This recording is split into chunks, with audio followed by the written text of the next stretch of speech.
Tick tock, tick tock. Clock strikes 12, midnight arrives. Well, today I shall be discussing performative males, but in a broader sense, I'm going to take it into a different topic. They're going to be the jumping point, if you get what I'm saying. So, performative males. You've heard of them. You might hate them. You might love them. Personally, I think they're quite funny. But I do think it is objectively a bad thing to fake your interests for potential punani. I think that is overall detrimental to society. However, they are quite entertaining. And some of the criticism of them is not a good thing. Like critiquing men for reading. More men need to read. But yes, they shouldn't be doing it performatively, being open on the same page of the feminist literature they picked up from the thrift store. But I do think men reading is objectively a good thing. We need more. We're living in an age of distinct lack of media literacy. I saw Book Talk has moved their way to One Piece, and now we might actually get some good discourse on it. I personally am not reading or watching One Piece. I do like that it's woke, but this shit is way too fucking long. So what I'm going to segue in. Performative stuff is always occurring. However, I think there's certain archetypes that are far more detrimental than just your performative male. So I would like to talk about performative activists. I think they are some of the worst kind of people because they basically are doing it for clout. And okay, I'm getting a bit more serious, so I'm gonna drop the phony voice. But yeah, no, performative activism is extremely detrimental because all you really do is bring a little bit of attention to the cause, but it's more to just show how good you are. It's like, oh, BLM, I put the black squares up. Look at me, everyone. Or Palestine, it's just you making a couple of posts or handing out some flyers. You're not really doing anything. You just want to seem like you're doing stuff. It's virtue signaling. This is the core root of it. And I think it's incredibly telling when someone's a performative activist because they'll only care about one issue. They'll focus on one. When these issues are intersectional and they all connect, so you should be focusing on all of them. But I've noticed a trend. It's always which one is the most talked about at that time. So currently it's the genocide that's going on in Palestine, and we should be talking about that. Don't get it twisted. That's not what I'm not saying we shouldn't be talking about it. But there's genocides in Sudan that's funded by the UAE. And then there's genocide in Congo, which is funded by the West. And a lot of electronic companies like Apple, Tesla, all of them, their laptops they need, it's because of what's in Congo. A lot of colt and lithium. That's what you use to make electronics. So yes, I think performative activism is quite bad.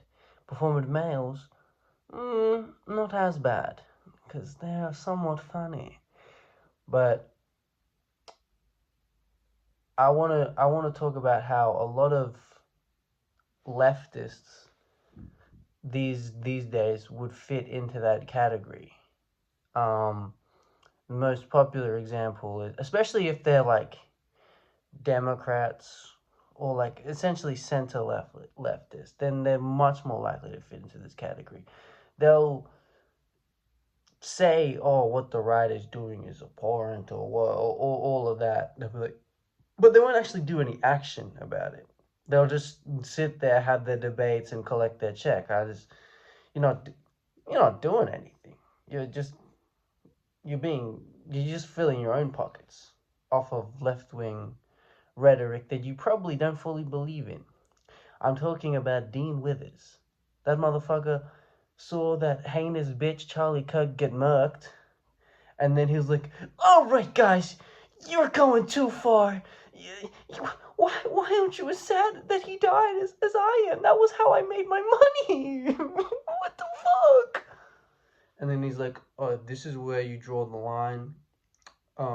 Then I'm siding with the right." Bitch, you were always gonna do that, motherfucker. You're a grifter. You're a phony. That's what performative activism said. It's full of phonies. They're not really willing to die about it. They're not willing to actually stand up against tyranny that they claim to be so against. Real activists is a Thomas Sankara or a Steve Biko. And well, actually, what brought on this video is I go to uni on my scholarly shit. I'm not in any social stuff. I do this. I'm in STEM. I do this shit for the love of the game. As far as my politics, I would say I have the Magneto-esque politics where I believe when fighting oppression, the ends do justify the means. Wouldn't say I'm as extreme as Magneto, but if I was in his shoes, I probably would be doing the same shit. As far as my economic politics, I think Robin Hood. We need to tax the billionaires exponentially more and distribute it to those in need, whether that be homeless, displaced immigrants, anyone suffering a genocide. That's where the fucking money should be going, not to Mark Zuckerberg's fucking pile of money or Elon Musk rats. Not they don't need all that money, because like the cost of living, they don't even have to abide by that. They are the creators of that shit, man. The upholders of the cost of living. They need to have their shit taxed, or maybe just taken, straight up taken. Cause anyway, because I'm getting off track. The reason I'm making this video, is because there's at the uni I attend, there's this socialist group, and they're not. They're performative activists, 100%. I've only spoken to them once, because they tried to hand out flyers, and I was like, no, I'm okay. But I just spoke to them once, mistake. I'm like, oh yeah. They're like, do you fucking hate billionaires, dude? I'm like, I would say, yes, I'm against billionaires. I don't really like capitalism. I think capitalism takes away people's empathy and makes you see human beings as commodity. That's what I think of capitalism. And it's not a very good system to live under unless you're filthy fucking rich and you don't care about other people. So yeah, I'm like, oh no, like capitalism. Well, you should join our club. And I'm like, I'm probably not gonna do that. But I'm like, okay, I'll go to one of your meetings if you provide free food and beverages. And they're like, nah, we don't do that, because we'd have to like buy the food. Then you aren't fucking socialist. You're not gonna distribute your resources. You're not a fucking socialist. You're a fake. You're a fraud. Because in other societies, they do provide free food at every function. What the fuck? What do you mean you don't provide free food? It's ridiculous. So yeah, and another thing is, in semester 1, to get more people to join, they kept just jumping on like advertising like a lot of civil rights issues, but it was only for like a week at a time. So they hopped on the Malcolm X and Martin Luther. They kind of just put them all into one mesh, which is, I thought, is weird. Or the Black Panther Party as well did that for a week. Then it was, they're cutting your degrees. Then it was go against the billionaires. Then it was trans rights. Then it was gay rights. Like, they were just fucking pussy putting through every issue and not actually spending any genuine time at it. So I knew that shit was fraudulent. I knew it was fraudulent.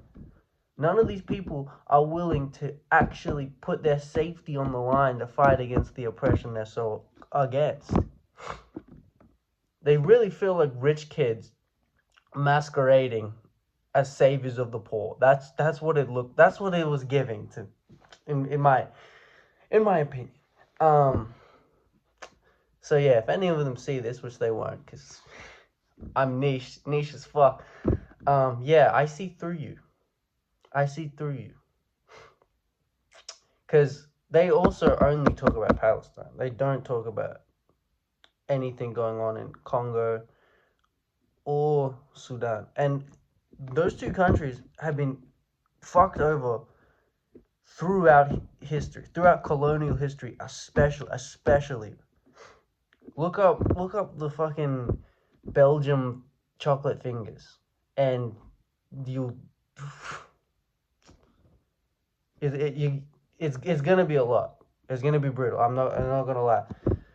Also, another person who I don't really think is like in the same category as like a Dean Withers and these socialists, but it's Hassan, cause yeah, I think cause he's a streamer. He does.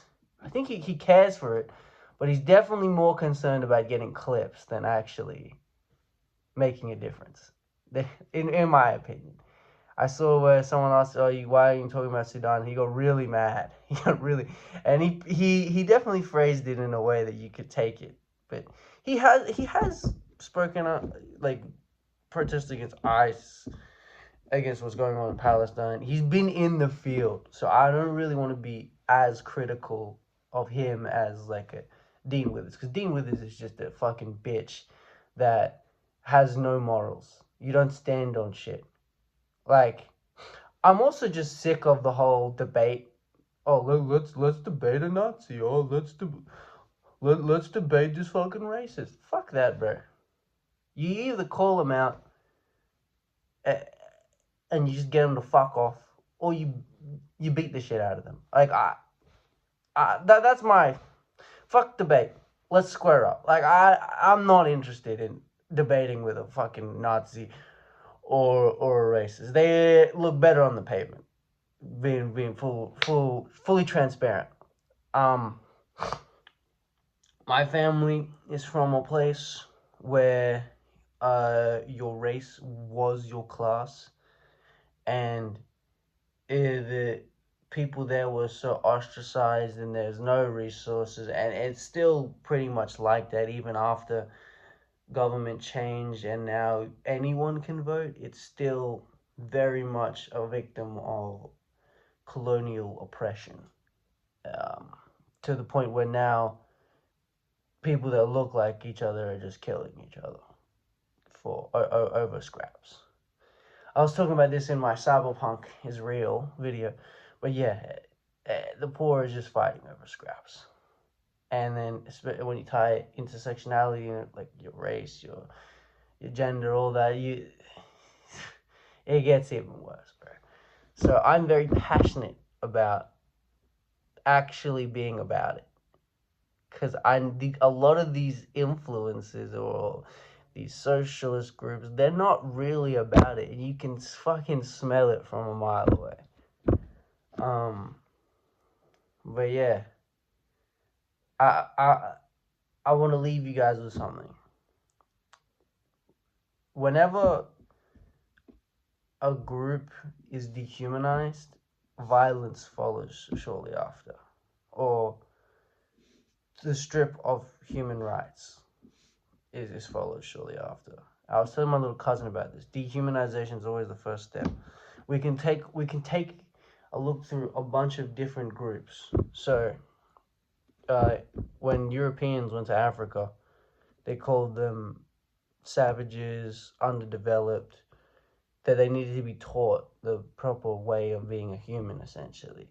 So that's dehumanization, them calling them savages and labeling them natives and shit like that. That was to tie them into more animalistic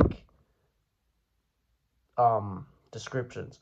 and that was so that they can then justify all the heinous genocides, enslavement, and stripping of resources. Like, that's what they used to justify with women. It's usually they get objectified, reduced to like not no longer a person. It could be an object of sex, or it could be just be a household attendant, right? But they get objectified, they get commodified. So that's another, and then that's when like violence and SA and shit like that happens with trans people. It's that their gender identity is not real. You're dehumanizing them because of that, and then you have the excuse for violence. With gay people, it's that the love is a sin that's then used to justify violence. See what I mean? These are all different groups, but it's the same. It's not the same language, but it's the same kind of message that is bestowed onto all of them. And it's the dehumanization. It's always the first fucking step. You got to be media literate of this shit. But the performative activists, they know about this, but they don't. They're just voicing shit against it to show how good of a person they are. Like me, I'm not doing this to show you I'm a good person. Honestly, I don't think I'm a good person. I think as a person, I am very inherently flawed. And I'm trying to work on that shit, but I don't really feel very self-righteous. I'm just saying this because it's what I believe. But you should be critical of me. You should be critical of everyone. Yeah, especially performative activists, because they're setting it back because they're not really willing to fight for it, like actually have to fight for it. Usually because they can avoid whatever issues they're so heavily protesting. It could be because of their race. They might benefit a great deal from white supremacy. It could be because of their economic background. They might be rich as fuck, so they can be at the protest, be like, yeah, death to the rich, let's eat the rich, then go home, have some caviar. You know what I mean? Like, you got to be very critical of the people who are so-called activists, because they will stab you in the back if they're not really about it for their own gain. Because we live in a world nowadays where social currency is sometimes more valued than actual money. So how well you present, how well you come off is what's really valuable. So that's why performative activists are dangerous. They're trying to make themselves seem like angels, when no one is that. You can always tell when it's the too good to be true type of motherfuckers. That's what I've noticed. Anyway, I just wanted to get that shit off my chest. Shit. Stay woke, stay up. Free Palestine, free Congo, and free Sudan. Free them all.